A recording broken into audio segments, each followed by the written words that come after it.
దేవునికి స్తోత్రం. ప్రియమైన వారలారా, రక్షకుడును ప్రభువైన యేసుక్రీస్తు వారి నామంలో మీకు శుభములు వందనాలు తెలియజేస్తూ ఉన్నాం. దేవుడు మిమ్మలను, మీ బిడ్డలను, మీ కుటుంబములను దీవించి ఆశీర్వదించునుగాక. ఆమేన్. God bless you. దేవునికి స్తోత్రం.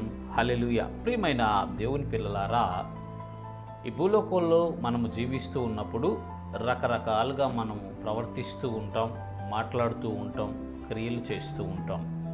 ఇంట్లో ఒక రకంగా ఉంటాం, బయట ఒక రకంగా ఉంటాం, సమాజంలో ఒక రకంగా ఉంటాం, ఉద్యోగంలో ఒక రకంగా ఉంటాం, మంచి సర్కిల్లో ఉన్నప్పుడు ఒక రకంగా ఉంటాం, వేరే వాళ్ళతో ఉన్నప్పుడు ఒక రకంగా, రకరకాలుగా మనము ప్రవర్తిస్తూ ఉంటాము. ఒక్కోసారి మన ప్రవర్తన అనేది చెడ్డగా ఉంటుంది, ఒక్కోసారి మన ప్రవర్తన అనేది హద్దులు దాటిపోయి ఉంటుంది, ఒక్కోసారి మన ప్రవర్తన వల్ల అనేకులు బాధపడుతూ ఉంటారు.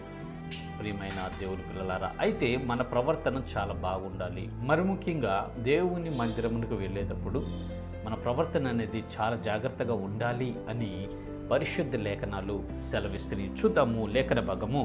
ప్రసంగి పుస్తకము 5వ అధ్యాయము 1వ వచనం మనం చూసినట్లయితే అక్కడ భక్తుడైనటువంటి సొలొమోను ఈ రీతిగా రాస్తూ ఉన్నాడు. ఏమనంటే, నీవు దేవుని మందిరమునకు పోవునప్పుడు నీ ప్రవర్తనను జాగ్రత్తగా చూసుకొనుము. దేవునికి స్తోత్రం. హల్లెలూయా. ప్రియమైన దేవుని పిల్లలారా, మనము దేవుని మందిరముకు వెళ్ళేటప్పుడు, దేవుని మందిరములో ఉన్నప్పుడు మనం ఎలా ఉండాలంటే మన ప్రవర్తన అనేది జాగ్రత్తగా ఉండేలాగా చూసుకోవాలంటండి. ఈ రోజుల్లో, ఈ టెక్నాలజీ డెవలప్ అయినటువంటి రోజుల్లో దేవుని మందిరంలోకి వెళుతున్నారే కానీ మందిరంలోనే అనాలోచనగా ఉంటూ ఉన్నారు. మందిరంలోనే అనేక రకాలుగా మాట్లాడుతూ ఉంటారు, అనేక రకాలుగా ప్రవర్తిస్తూ ఉంటారు, రకరకాలుగా ఈ లోక సంబంధమైన ఆలోచనలు కలిగి కూర్చొని ఉంటూ ఉంటారు. రకరకాల హేయమైనటువంటి పాపమైనటువంటి ఆలోచనలు ఆలోచిస్తూ రకరకాలుగా ఈ రోజుల్లో ప్రజలు ప్రవర్తిస్తూ ఉన్నారు. ప్రియమైనటువంటి ప్రజలారా, ఇక్కడ దేవుడే భక్తుడి ద్వారా తెలియచేస్తున్న మాట ఏంటంటే, నీవు దేవుని మందిరముకు వెళ్ళేటప్పుడు నీ ప్రవర్తనను జాగ్రత్తగా కాపాడుకోవాలండి. ఎందుకంటే ఆయన ఆకాశమందుండి ప్రతి వ్యక్తిని కన్నులారా చూస్తున్నాడు. ఆయన కన్ను దృష్టి చేత మనల్ని చూస్తూ ఉన్నాడు. ప్రియులారా, ఆయన కన్ను దృష్టికి మరుగైనది ఏదీ లేదండి. ఏది లేదు ఆయన కన్ను దృష్టికి మరుగైనది. మన హృదయాంతరంగంలో ఉన్నటువంటి ఆలోచనలు కూడా ఆయన చూడగలడు. ప్రియమైనటువంటి ప్రజలారా, చాలా జాగ్రత్తగా ఉండాలి.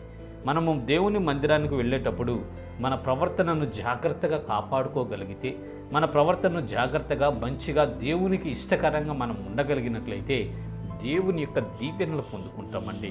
దేవుని యొక్క ఆశీర్వాదాలతో నింపబడతాము. దేవుని ద్వారా మనము దీవించబడతాం. ప్రియులారా, మనము దేవుని సన్నిధికి ఎందుకు వెళ్తున్నామంటే దేవుని యొక్క కృపను పొందుకోవాలని, దేవుని యొక్క ఆశీర్వాదాలు పొందుకోవాలనేది మన ఉద్దేశం. దేవుని ఉద్దేశం కూడా అదేనండి. నా వద్దకు రండి, నేను మిమ్మల్ని దీవిస్తాను, ఆశీర్వదిస్తాను, గొప్పవారినిగా చేస్తాను, నిత్య జీవమునిస్తాను, క్షేమమునిస్తానని దేవుడు చెప్తూ ఉంటారు.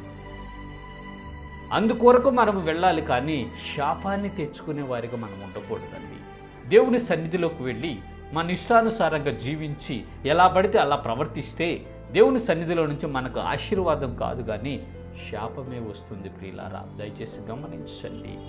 నీవు దేవుని మందిరముకు వెళుతున్నప్పుడు, దేవుని మందిరంలో ఉండినప్పుడు నీ ప్రవర్తన ఎలాగుంటుంది? ఒకసారి నీవు పరిశీలన చేసుకో సహోదరి, సహోదరుడా. మనము దేవుని మందిరములోకి వెళ్ళేటప్పుడు ఎలా వెళుతున్నాం, దేవుని మందిరములో ఉండినప్పుడు ఎలా ఉంటున్నాం అని మనం పరిశీలన చేసుకొని మన ప్రవర్తనను దేవునికి ఇష్టకరంగా మార్చుకుందాం. జాగ్రత్త కలిగి, భయభక్తులు కలిగి మనము మన ప్రవర్తనను కాచుకున్నట్టయితే దేవుని ద్వారా దీవెనలు, ఆశీర్వాదాలు పొందుకొని జీవించబడతాం. ఇటు కృప దేవుడు మనందరికీ కలుగు చేయనుగాక. ఆమేన్. God bless you. దేవునికి స్తోత్రం. హల్లెలూయా. Praise the